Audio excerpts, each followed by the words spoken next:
had the pleasure of photographing the wedding of Molly and Billy in College Valley, Northumberland. Molly from the USA had already been forced to postpone their wedding from the summer to December and managed to marry Billy one day before their licence expired and before Lockdown 3.0 was announced. So incredibly lucky. Molly's family were unable to attend except via Zoom and a big screen, and we celebrated with socially distant cake in 0-degree weather and a sprinkling of snow on the ground. So yes, my love of photography really developed when Harry was born, and I just enjoyed not necessarily taking portraits or still photographs, more just him enjoying life and learning. It was all the little details, it was the relationships as they were growing between myself and my husband, watching him grow. And I was trying to document his life for myself because I knew how quickly it was going to go.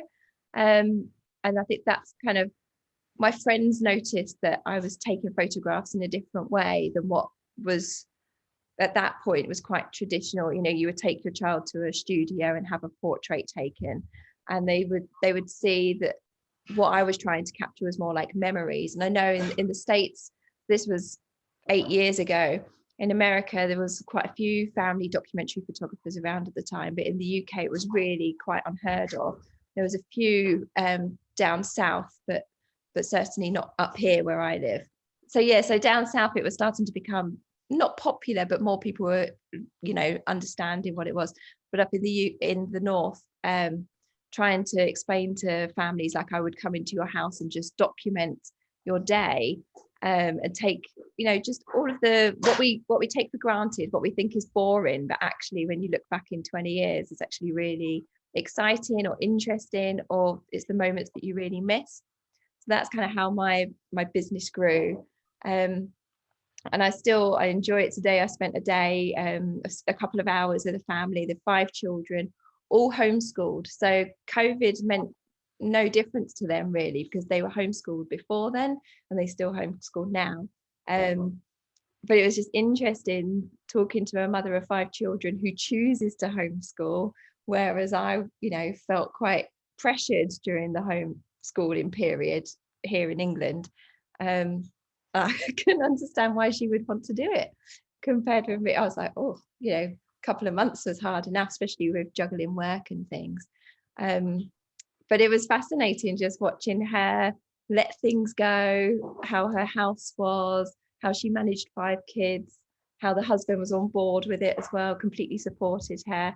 But just, going into people's houses and documenting their lives, and then obviously she'll get her gallery. And then that's today, that's being encapsulated for her, and she'll be able to keep that forever as a little time capsule. It's quite precious. Where do you think the best place for families or moms to store all these images and organize all that information for their children? I definitely don't think that people should keep their photographs in the digital world. One day I fear that a meteor is going to come and it's going to suck all of the digital cloud away, and we'll be, oh no, we've got nothing on our phones. So personally, I think even if you just print them and put them in a shoebox under the bed, unless a fire or a flood hits, they're safe and they're going to get handed down for generations. But I think a photo book is probably the best way to immortalize anything. And, for our own generations, you get, I think it's really lovely, photographs get handed on and they become family heirlooms. Whereas a photograph on a phone, who's going to know your password, and who's going to, is the phone really going to work, in 10 years time, if it's the last phone you have when you die? That, that doesn't mean anything when that gets passed down in a will. But the family, the wedding albums, the family Christmas albums, if you're, lucky enough to put an album together every year, that's priceless in my view. Even if you don't know who the people are, if you just know that they're slightly related to you, that's nice enough. And I think that's where documentary, write anything on the back of it for metadata, anything to know what the date is. And oh yeah, it's lovely. I mean, if you can put together like a photo book and then you write down some dates and things in it, that's great. Or yeah, if your grandparents wrote down the names of who the people are in the photos. That's just an added bonus, definitely. But I think one of the nice things about taking documentary photographs instead of just a standard portrait, you don't see who the person was. It's just them. Whereas if you take a photograph of, like environmental portrait, you can really understand who the person was. And you could, you put together a whole story about, where they lived, what they did, how they felt in that moment.